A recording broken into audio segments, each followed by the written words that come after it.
So in this video, I'm going to be showing songwriters the 7 things that they need to know in order to be able to put together their first song in Ableton Live. You don't need to understand 400 different things in order to be able to put together songs in Ableton. So once you understand these 7 things, you'll be able to get your ideas out of your head and recorded so that you can get your songs out into the world. So let's jump in.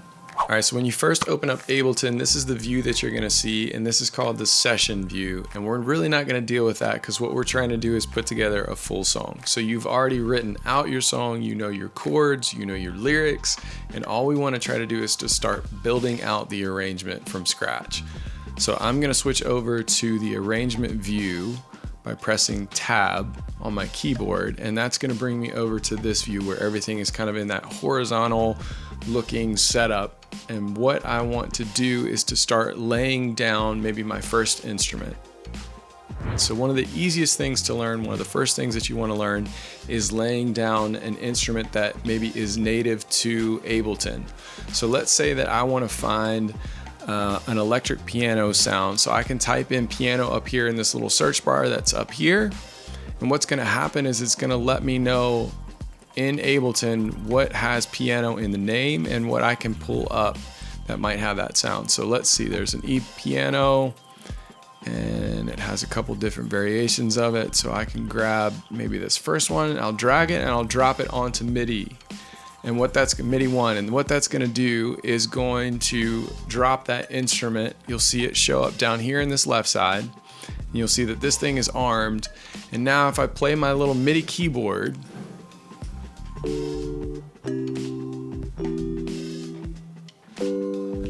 it's going to play the sound, and I don't particularly love that sound, so I might switch it out for a different one. I like that one a little bit better, so I'll drag and drop that one over on top of here. So let's test that one out.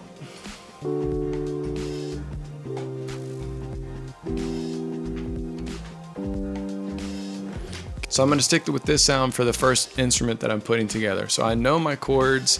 I am just going to lay down a quick chord pattern that I could use for, let's say, verse 1. And what you would want to do is go ahead and break these into sections and go ahead and lay out all the sections of your song. So maybe you would start with verse 1, you play through that progression, and then you would move on to the pre-chorus or the chorus, and then back to another verse, and just lay out each one of the sections of your song really quickly by recording those.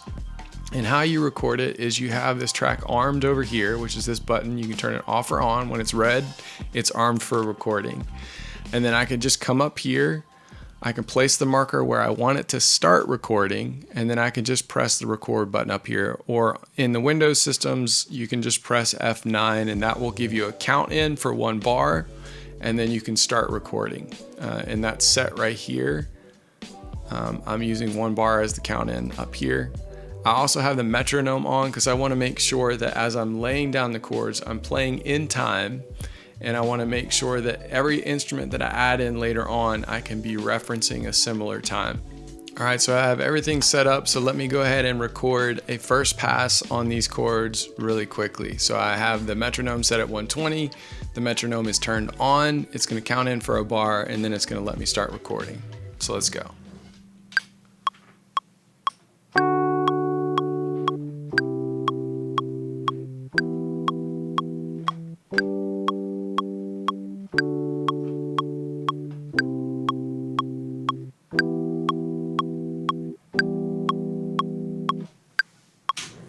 All right, so you see that I made like a mistake up here. One of these notes came up. I can just click on that one note and delete it. And then you can do the same thing if you end up hitting a bad note. You can move it around, or if you needed to stretch out some of these notes, you could select around them, and then you could just lengthen those out.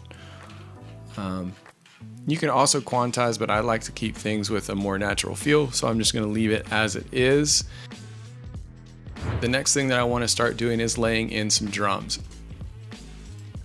So in order to do that, I'm going to come over here to the drums section on this categories. I'm going to go over here to drum hits. I'm going to click down on it. I'm going to start with the snare, and I'm going to grab a sample that I like for that. All right, let's start with this one. I like that one okay.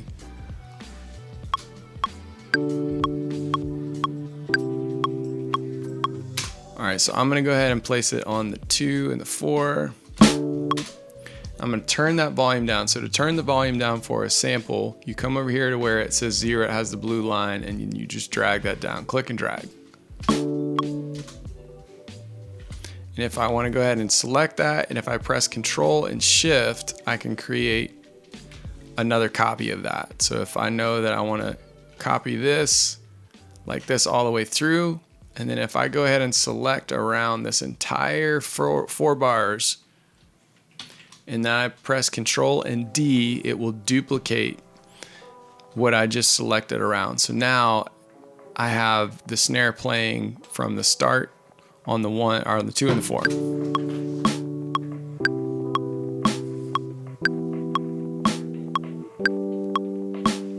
So now I want to go ahead and grab a kick drum so that I can lay that in as well. So I'm gonna come over here, I'm gonna find one that I like. Nope. That one's okay.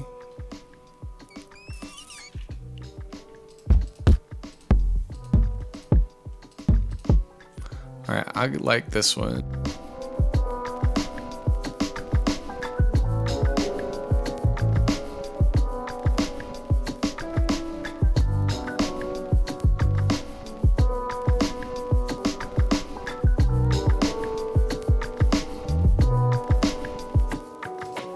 All right, so then I'm gonna go ahead and grab a shaker.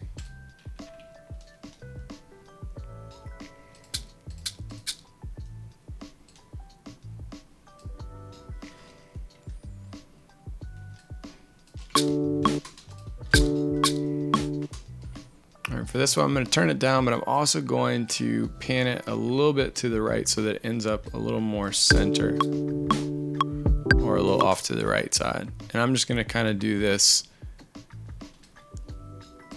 I'm gonna duplicate this all the way across for that 8 bars that I'm working on.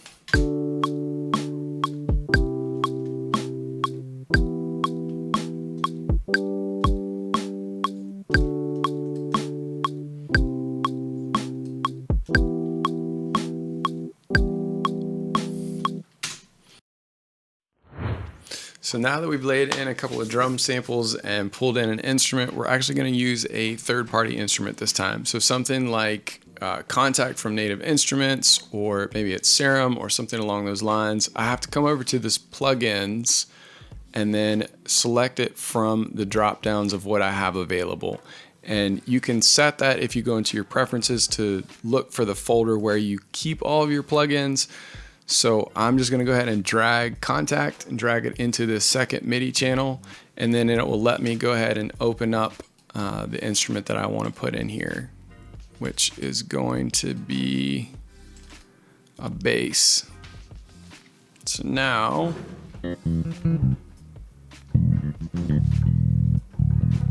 I've got that instrument loaded in, and I'm going to go ahead and record that in the same way that I recorded the e-piano sound. I have it opened up, it's ready to go, it's armed for recording, and now all I need to do is press record. It will count in for 4, and then I can go ahead and lay in that bass really quickly. So let's go ahead and do that.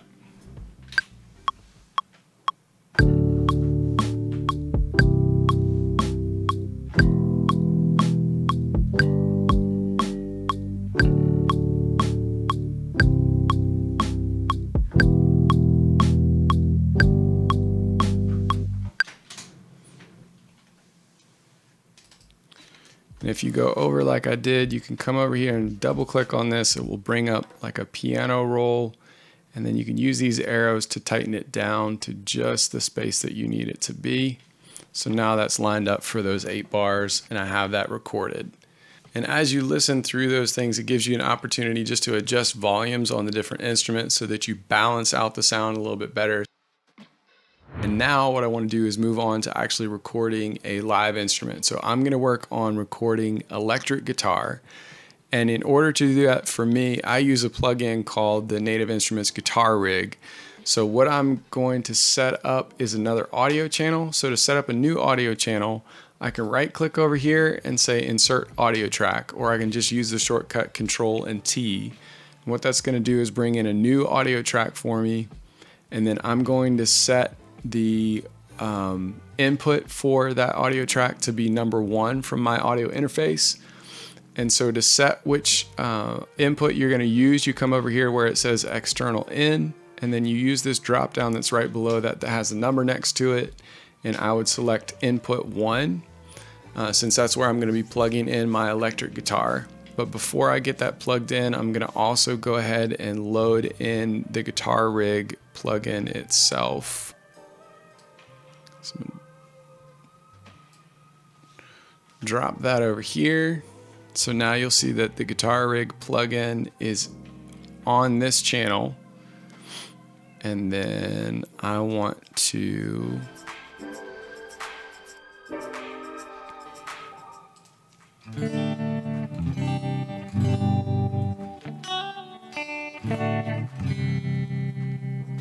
all right, so now that I have that plugged up and I selected a preset on the guitar, I want to make sure that I'm also tuned up before I get going. All right, so the same kind of principle, I'm going to go ahead and select where I want it to start recording. And then I'm going to press the record button, make sure that I'm armed for recording, turn that to auto, and then go ahead and start the recording really quickly.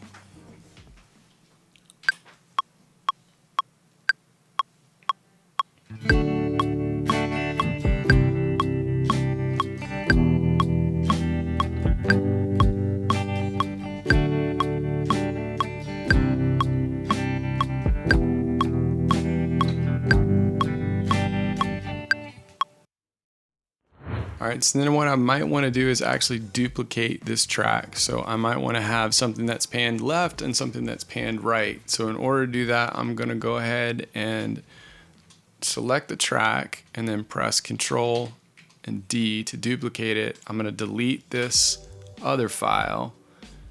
I'm going to come back up to this one and I'm going to pan it to the left. And I'm going to come down here and we're going to go ahead and record that again. So I'm going to arm this one for recording and go ahead and do the same thing that we just did. And you'll notice that I went ahead and set the marker 1 bar ahead of where I started recording. So that way I could get this little bit of sound that starts out at the very front of it. I just find that helps me so that it's not cutting directly into the chord, that I can start a little bit ahead of where everything's going. So let's go ahead and get this next part duplicated.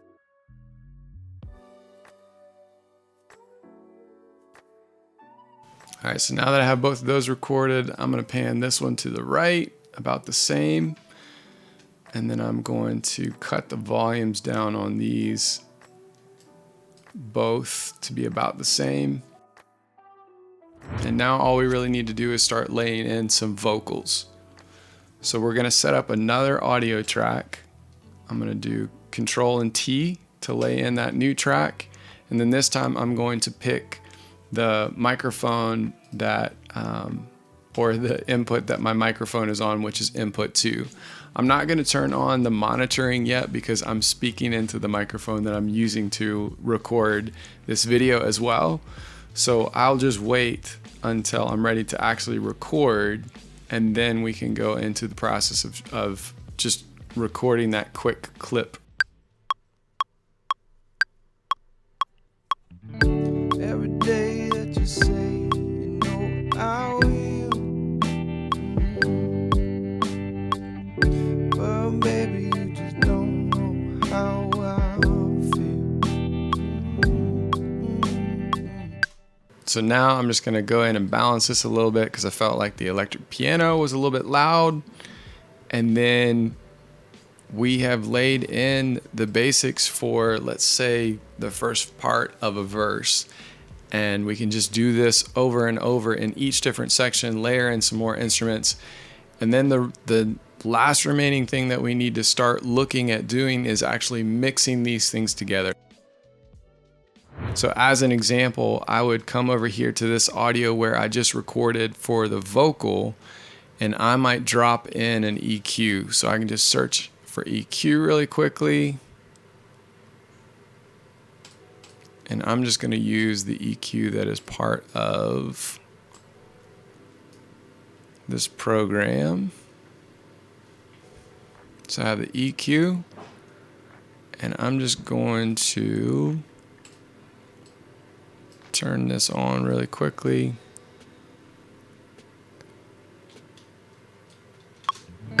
Every day that you say, you know I will. But baby, you just don't know how I feel. Then maybe I might put on a compressor.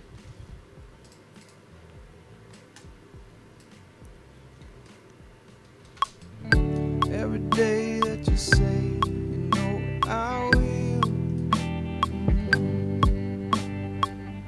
But baby, you just don't know how I feel. So we just threw on like an EQ and we threw on compression, and then maybe we want to add in some reverb for that vocal. And there's already some built-in reverb that's already set up here. So let's just go ahead and use that default. And so now you can see what happens when we start putting things like reverb onto the vocals and giving it some space and some dimension. So, and then it also has a delay, so I'll just dial in some of those real quick. Every day that you say, you know I will. But baby, you just don't know how I feel. Every day that you say, you know I will. But baby, you just don't know how I feel.